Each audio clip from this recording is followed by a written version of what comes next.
Let's hack the Titans breakthrough ideation. Do you guys have ever experienced the freezing moment of your ideas? Yes, a sort of creative block. When you open the very first page of your idea note, facing the white blank pages, then where to start from? How to generate great ideas? At that time, most of the people feel the freezing moment of ideas. We can literally feel our brain muscles start to shrink and a sort of idea black out. Then what's your next step? Just give up? Or keep doing the actions? This creative block comes from our obsession to perfection and fear of failure. There are increasing number of individuals who are driven to distraction in their pursuit of perfection. The desire to be perfect traps and burdens many people and imprisons them not to spread their creativity. Perfection suggests a state of flawlessness without any defects. That again leads them to the fear of failure. Those obsessions with the perfect state shrink and freeze our idea muscles. That experience is exactly the same for all of the titans, the millionaires. They often freeze in front of the idea note, and they often struggle to generate ideas. But the huge difference emerges at this point.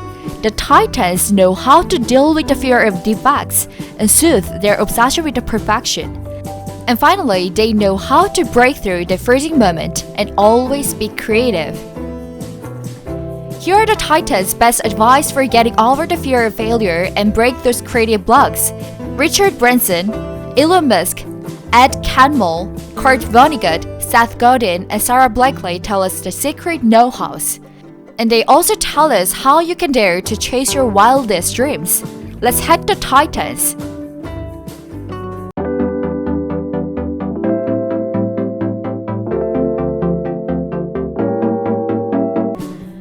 One of the oldest and the most often repeated chestnut in the startup world is that you shouldn't fear of failure and do not obsess with the perfection. Failure is an option here. If things are not failing, you're not innovating enough. Elon Musk told SpaceX employees in the company's early days. Or how about the classic from the Thomas Edison? I have not failed, I've just found 10,000 ways that won't work.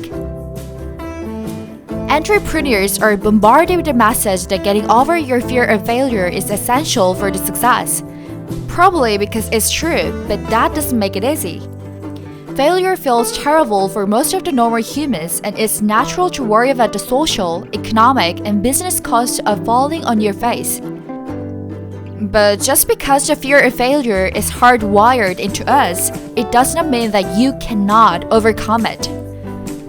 Several iconic entrepreneurs at Titans have shared simple, actionable advice on how to grow more fearless so you can dare greatly. Let's start with my favorite entrepreneur, Sir Richard Branson. Richard Branson is a billionaire maverick of the Virgin Empire. Branson is the founder and the chairman of Virgin Group. He's a world-famous entrepreneur, adventurer, activist, and a business icon. He has launched dozens of billion-dollar businesses and hundreds of other companies.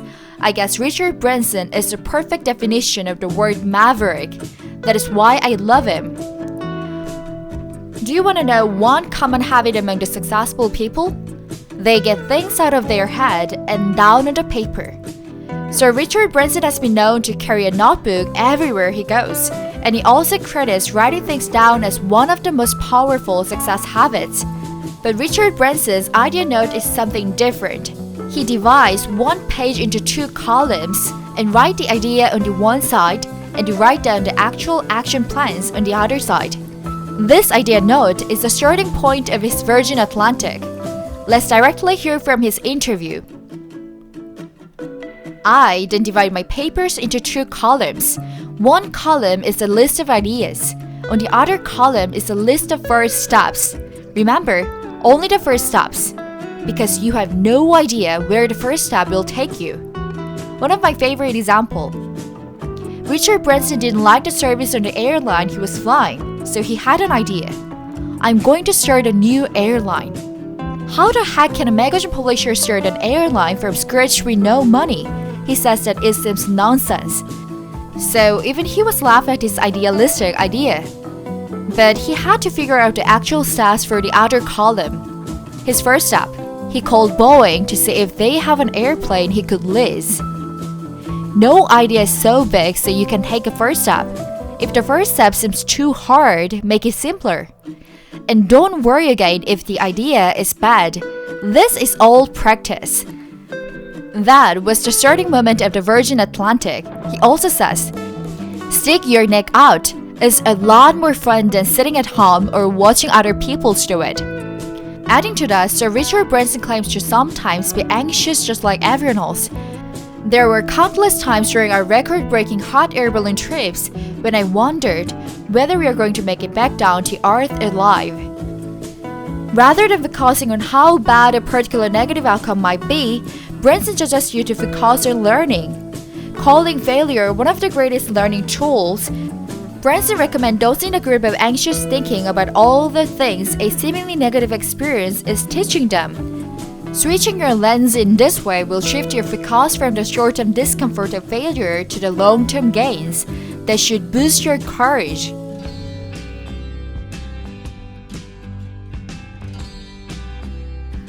And the next titan is the most famous on the headline in these days, Elon Musk.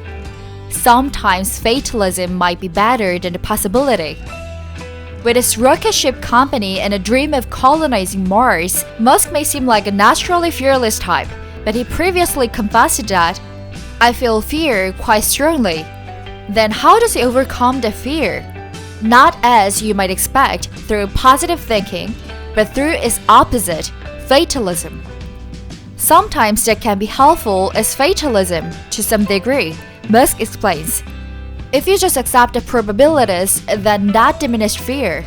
When starting SpaceX, I thought the odds of success were less than 10%, and I just accept that. Probably, I would just lose everything. But that maybe we would make some progress. Forcing yourself to look closely at the worst-case scenario and exactly how bad that would really be isn't just one of the Musk's crazy idea. Otherwise, in Success Forks, from the Tim Ferriss to the ancient Stoics, insists that facing failure head-on in your imagination can take some of the terror out of it. Ed Catmull, Complete Restart. Ed Catmull is the co-founder of Pixar Animation Studio along with Steve Jobs, and he is the president of Pixar and Disney Animation. He led the golden age of animation and put out hit after hit after hit. He also pioneered the computer-engineered feature film industry with Toy Story. Ed has received 5 Academy Awards and he has contributed to many important developments in the computer graphics. He is author of Creativity Incorporation, which Forbes has said just might be the best business book ever written. Ed Catmull's secret of creativity is the complete restart, he detailed at the Tim Ferriss podcast. We've had some films where the original director who had the idea got lost in it and couldn't get out. So we had to make some changes to get the film done. So in our view, we've had failures, but basically we try to keep the failures inside. And it's not that. It's a secret that we've had failures, but we don't release the film that failed. We'll abandon it and we'll restart. And we've had 7 restarts. We just got to the point where we say it's not working. We have to do a major rethink to get this to be where it is. We had to do that with Toy Story 2. We had to do it with Ratatouille. Usually there is a build-up since all of our films to begin with suck, he added. This is like the big misconception that people have, is that new film is a baby version of the final film, when in fact the final film bears no relationship to what we started with. What we found out is that the first version always sucks. And I don't mean this because I'm self-effacing or that we're modest of it. I mean it in the sense that we do suck. Kurt Vonnegut, Deloading, and the Rest. Bestseller writer Kurt Vonnegut also confessed that he had experienced the freezing moment of ideas. Vonnegut is well known for his dark comic talent and urgent moral vision in the novels like Slaughterhouse-Five, Cat's Cradle, and God Bless You, Miss Rosewater. And this book's called The Temper of His Time and the Imagination of a Generation. Whenever he felt the drain of his creativity, he enjoyed a great deloading phase. Deloading is a term often used in strength and athletic training, but is a concept that can also apply to many areas. Let's look at the sports definition. Here's from the T Nation. A back of week or deload is a planned reduction in exercise volume or intensity. In collegiate strength training circles, it is referred to as the uploading week, and it is often inserted between phases and periods. The purpose of this deloading week is to prepare the body for the increased demands for the next phase or the period, and to mitigate the risk of overtraining. So how does it relate to the creativity, productivity, or the quality of life? Actually, Vonnegut does the slack moment on a regular basis as a habitual routine. Every Wednesday from 10 a.m. to 1 p.m., there was his regular deloading time. He did nothing but just enjoy the void of thoughts and just take a rest. Vonnegut counts that it was the moment when the muse was most likely to visit. And he also says that the big ideas comes from this period. It's the silence between the notes that makes music. Seth Godin, look around your bookshelves. Seth Godin is the author of 18 best-selling books, and he writes about the ways idea spreading, marketing, strategy quitting, leadership, and the challenging the status quo in all areas. Whenever he's stuck in the frozen ideas, he looked around his bookshelves. If you grab the book Dorothy and the Wizard of Oz by chance, you can imagine whatever your idea flows. For instance, make the story like Dorothy and the Wizard of Wall Street, like this way. Once upon a time, a pretty girl named Dorothy fell in the middle of the Wall Street in a lower Manhattan. To go back to home, Dorothy had to meet Lloyd Blankfein, who is one of the Wall Street wizards and also the CEO of the Goldman Sachs. At the end of twists and turns, Dorothy finally met Lloyd. And Blankfein asked Dorothy to work as a fund manager and do the scalping, super short-term trading. How flabbergasted and funny story it is, and it seems nonsense at one point, but it truly helps to train your brain muscles for the creative ideas. So if you're stuck in the tepid ideas and feel the freezing moment, look around the shelves. That will give you the ingenious and refreshing insights. Sara Blakely, just write down for the very small things. Self-made Spanx billionaire Sara Blakely has made a similar observation about failure. While it feels horrible, it often leads to the wonderful things down the road. It's just hard to remember at the moment. Blakely suggests a short writing exercise can help remind you of the truth. My dad would encourage me anytime something didn't go the way I expected it to, or maybe I got embarrassed by the situation, to write down where the hidden gifts were and what I got out of it.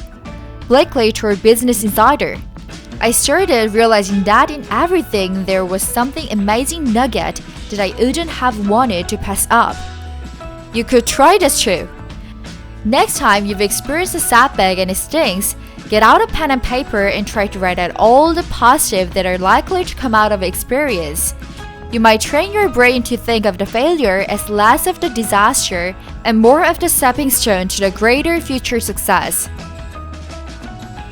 Neil Strauss and IBM set the easily winnable goals. Neil Strauss is a 10 times New York Times bestselling author, award-winning writer for the Rolling Stones, and former reporter at the New York Times. He's famous for his superb and addictive writing style. When Neil joined Tim Ferriss on the couch during the 4-hour Live on the Creative Live, the pair discussed two of the biggest, hardest subjects for writers: how they tackle projects and what keep them writing. The practice is managed by routine. My quota for writing is 2 crappy pages a day. He explains. Those 2 pages help him to get started, no matter what other commitment he's meeting that day. And even if they are bad, they're at least done. The idea is to set a goal that is easily winnable so you do not panic when one day passes. And you don't make the goal because you always know you can easily pick back up the next day. This command entails 2 points.